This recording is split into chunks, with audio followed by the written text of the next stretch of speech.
Oh,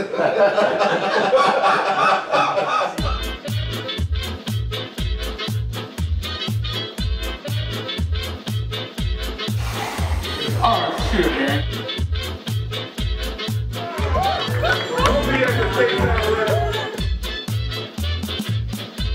We gotta look at the bright side of things. It's gonna be a really good year for comedy.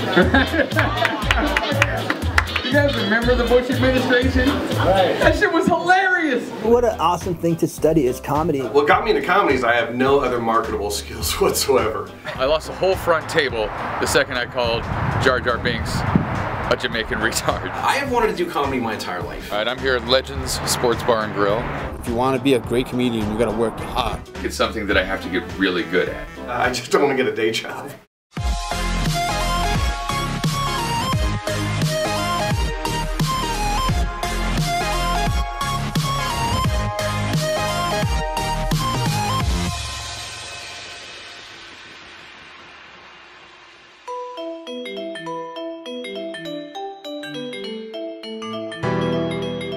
Man right here, he travels all up and down the strip.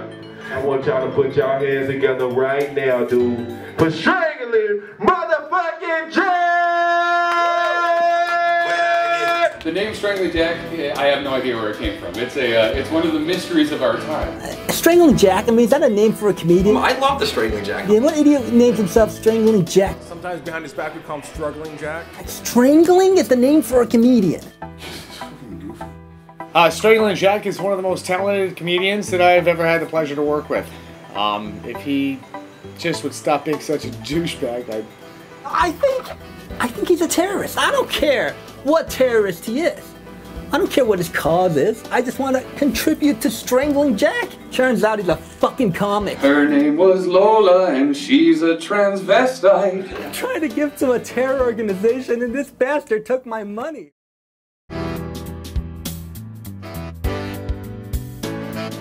My buddy Ryan told me that I was named after a wrestler. it was just a made-up wrestler name. I asked him years later, like, what's this wrestler? Because I could never find the guy. He's like, we're named after a wrestler. I'm like, well, what? You fucking told me that. It was just an easy pun. What actually happened was he got high as shit and doesn't remember how the fuck the name came up.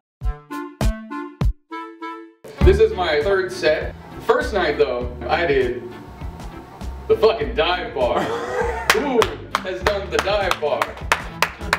Holy shit with that place, oh my god! My first night was at the dive bar. The dive bar is a special place. That was like the bar from Deadpool. It was the bar from Gremlins. You remember that shit? Just hanging from the chandeliers and shit? People were multiplying in the corner with water.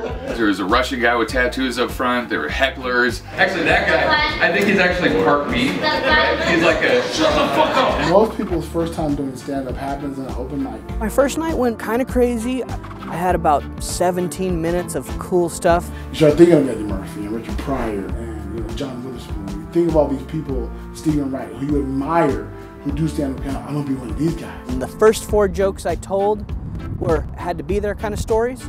And then you get up on stage and you're like, I'm not gonna be one of those guys. Nobody really laughed at them because they weren't there. I forgot half of the shit that I was gonna say. Let's see. I just couldn't think of what I was gonna say next. I forgot all my fucking jokes. Yeah. I fucking knew this would happen. I froze up. And that's a good thing to see, is me freezing up in the first fucking video. I bombed really, really bad when I first did this, and it actually was the best thing that ever happened to me. Not only did I bomb, but we actually were made fun of by the MC. The dive bar, while it's a crazy place, it's actually the kind of bar that you really need as a comedian, because it's the one that's going to toughen your skin up and get you to deal with hecklers, get you to deal with bombing. I did my first mic, you know, 6 years ago or something like that. I watched the open mics probably like 20 times, and then one day I got hammered and was like, oh, I want to sign up! And I don't even remember what the fuck I talked about. It was terrible, you know? So the first night over at the dive bar, it went really bad, but I did get one good laugh in. Few people know, apart from being a powerful force in Hollywood, actor Keanu Reeves considers himself to be a bit of a philosopher. I'm Morgan Freeman. I'm a 70-year-old black man with chocolate chips on his face.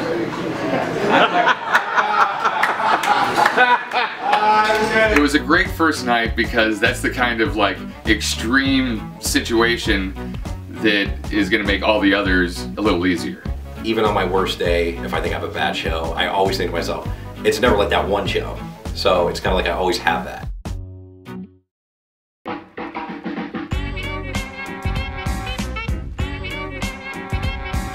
My comedy background is fairly extensive. Goodness. Strangling Jack is like one of my dearest friends.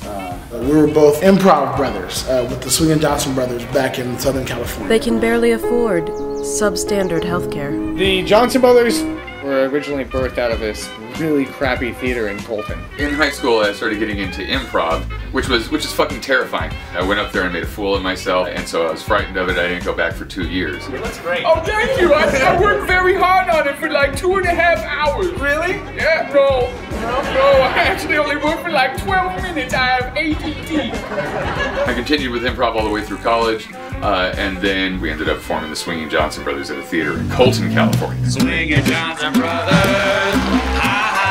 We also performed out of, I mean, like, almost every venue in Riverside that would accept an improv group. And the Swinging Johnson Brothers lasted for about 12 years, from 2002 to 12 years after 2002. 2014? Is that it? Is it 2014? Is that math? It was the origin of Big Sexy. After the third performance with the Swinging Johnson Brothers, you have to choose a Johnson name. I landed on Big Sexy Johnson. It's always just been Big Sexy Johnson. People think they call me Big Sexy because I have a big fat penis. But that's wrong. If you do comedy, even bad stand-up, they'll give you stage time. We came at it a different way. We did good stand-up style improv that was fast-paced and crowd-centric and high energy. It's about to get funky in here. That's right, it's gonna get hot, because we're the Johnsons. It's gonna get so hot that I'm gonna make eggs in the small of your back. And then I'm gonna take jam and I'm gonna rub it all over my hands. I'm gonna put my hands on you. And I'm gonna... Or we might do a comedy show for you. Because we were so big and we had such a weird internet following that the other stand-up guys didn't have, we were immediately accepted into the improv. Big hand, everybody, for the Swinging Johnson Brothers right here. Let it go! We were knocking it out of the park doing live shows. We were funny over and over to the point where, I mean, some people just called to hang out. You wanted to be a part of them because they had so much fun. People just wanted to be a part of it. It was a weird energy, man. It was like just awesome. It's how I met my wife. That led to us making sketch comedy. One thing we figured out is if we recorded this stuff, it lasts forever. And digital media had just broken into the houses. People could just then buy enough equipment with just a regular salary in order to technically produce a movie. We started doing these sketches immediately. They're not gonna give you anything if it's in Spanish. Yeah, that's better. Okay. No parent should ever have to outlive their child. We can rebuild your child, a loved one, in one of 3 classic positions. Playing catch in the front yard. Listening to one of Dad's stories. And of course, praying. Do you like donuts? Oh, I love donuts. Are you kidding me? I'm a cop. Donuts, I love them. We did a lot of productions. And they were doing video productions and movies and skits. That ended up leading us to making a movie, a full motion picture called Driving Bill Crazy. Still bankrupt from that motherfucking thing. Oh, the Swinging Johnson Brothers were also screenwriters. And they eventually wrote this movie, a full feature movie called Driving Bill Crazy. That's Bill. He's our next project.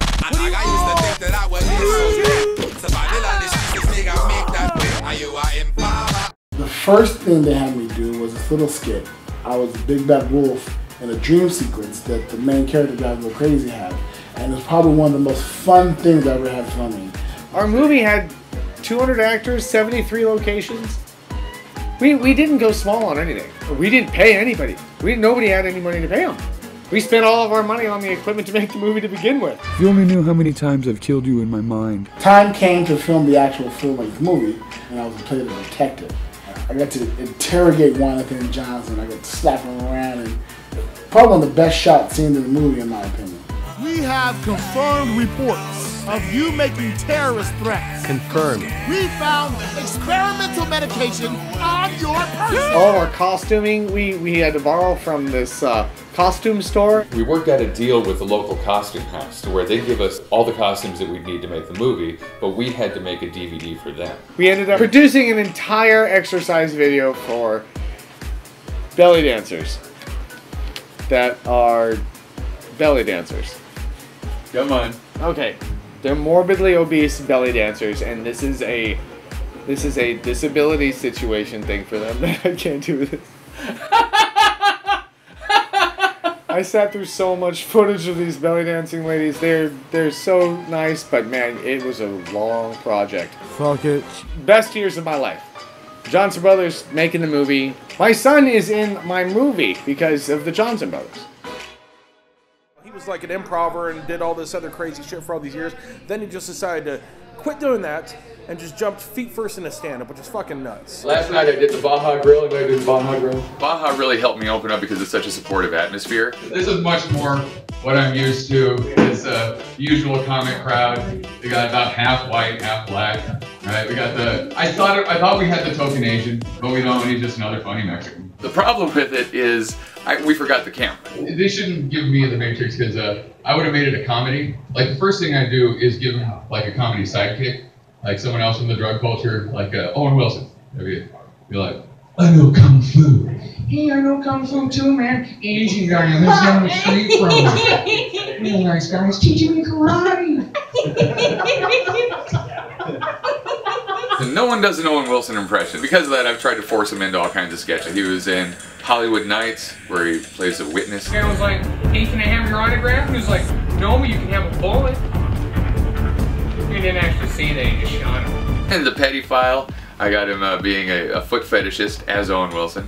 It's great for me, especially because I've got a foot fetish. Petty File, a file for the feet. The best one was his suicide press conference. So about a decade ago, he slit his wrist. You know, he was hanging out with Courtney Love's people. He was in a bad way. I've got a small box with a lot of different prescriptions. That's why I don't have to inconvenience myself by having to go to a doctor. And you know, there's some that are actually test drugs that like my buddy over at UCLA, he gives to me. He just says, hey, I don't even know what this is. It's got a number on it. It's really weird. And I take it. It was horrible. It was like the meanest thing ever. Alright, I'm gonna get the fuck out of here. That's not. We forgot the camera, and so we just have shitty, grainy, standard definition cell phone footage. Which is a shame because I had a good time over there. Strangling Jack slash Keanu slash Morgan slash that was funny. The type of comedy that I'm probably most famous for is impressions. Strangling Jack, he's an impressionist. He does anybody. It was my time. Wasn't paid for. I just don't get it. Imagine my surprise. Are you high right now? I love impressionists, man. I have a lisp. Every time I do an impression, the character has to have a fucking lisp, okay? Scooby-Doo with a lisp. Sylvester Stallone with a lisp. That's my name, don't worry that, you know what I mean? The weirdest people have got to be impressionists, man. They're fucking bizarre. One of my first Halloweens that I can remember, I was 8 years old and I played Jim from Taxi. So Christopher Lloyd, like, whoa! So that little 8-year-old boy, they're like, oh, nice little hobo. And I'm like, I'm Christopher Lloyd. And they're like, what the fuck just happened?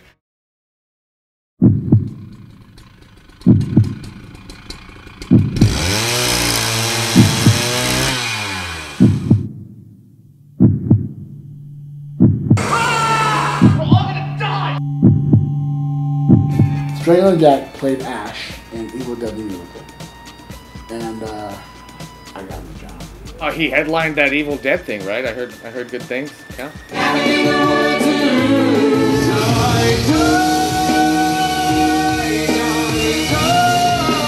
The fact that he plays Ash is one of my proudest moments. Since I came to Vegas, I haven't done, I don't think, any improv because I got cast in Evil Dead the Musical. What the fuck was that? It's Evil Dead! You need to audition for this role, so get your headshot, get your song together, come sing and do this shit. Because I need you to be in the show. My buddy said, I know a guy to make a great Ash. I'm like, I'm not going to get it. They actually really liked me for some reason. Weird. Playing Ash, putting a chainsaw in my hand, killing demons, and singing songs about it. It is the greatest gig I've ever had. I love it. I buy all the shirt. I've been watching it since I was a kid. I saw Army of Darkness in the theater. You know what you're about to see tonight? Yeah.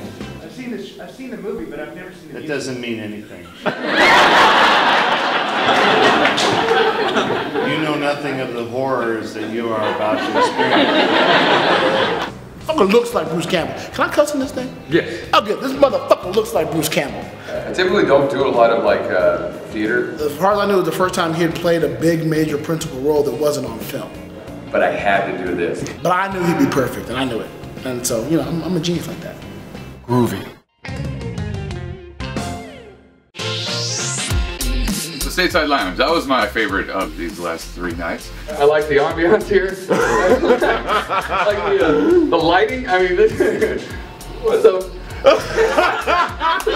This is the only bar where, like, I can tell jokes and retain my anonymity. Like, I feel like I'm in the witness protection program. The host of the Stateside Lounge is Melvin Washington, and that guy's hilarious. Now I'm gonna do some jokes for you. If y'all want Melvin to do some jokes, make some noise in this bitch. Yeah! He did a lot of physicality. Y'all ain't never played T-ball before when the nigga hit the...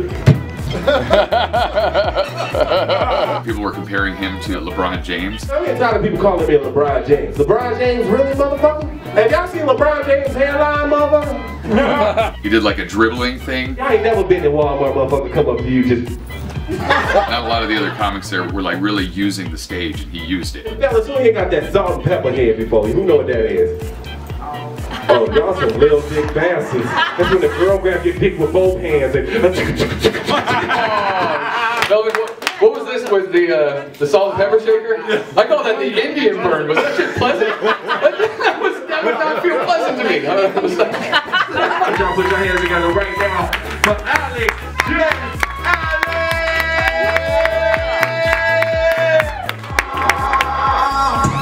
Alex Just Alex was the headliner there. I've seen him a couple of times now. He's the host of the Dive Bar. Alex, have you ever had sex with a big girl before? Yeah, of course. What was her name? Which one? Sadly, we didn't get a lot of footage of Alex, but he's a funny bastard too. I'm Morgan Freeman. I'm a 70-year-old black man with chocolate chips on his face.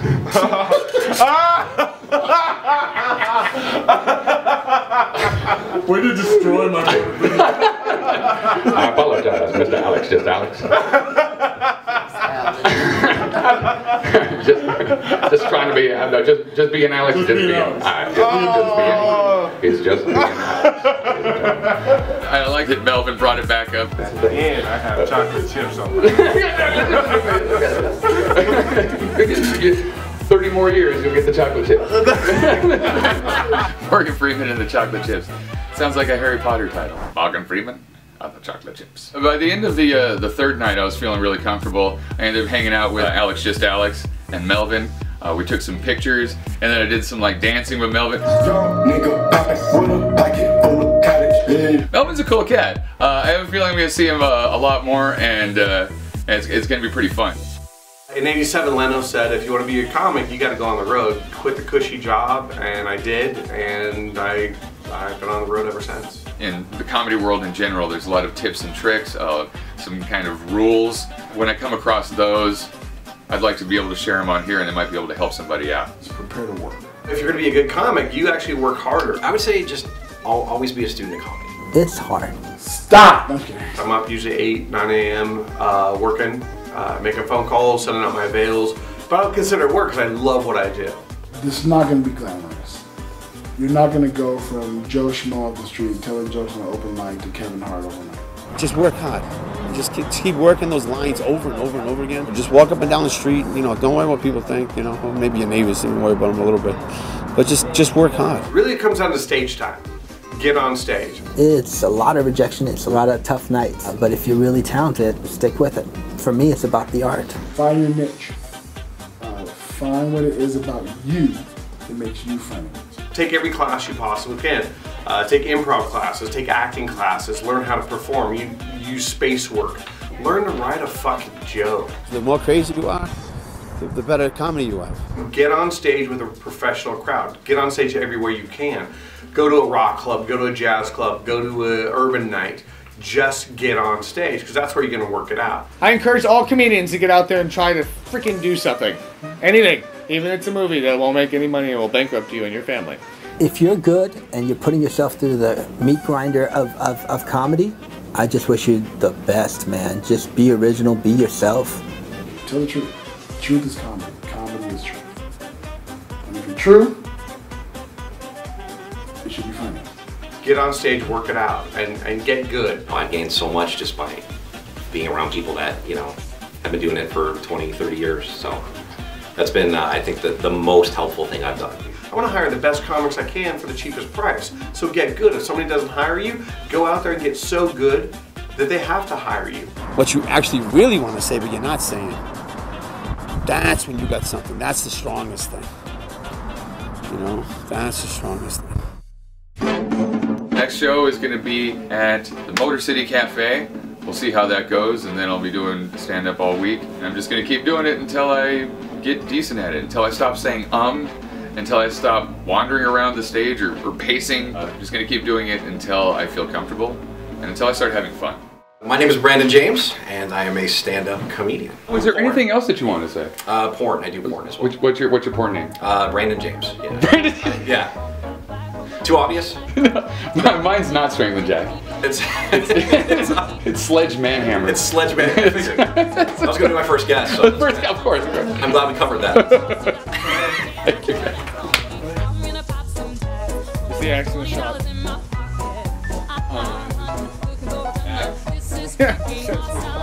I wrote it down. It's in my contract. If you don't, you know what? It's fine. We'll deal with this later.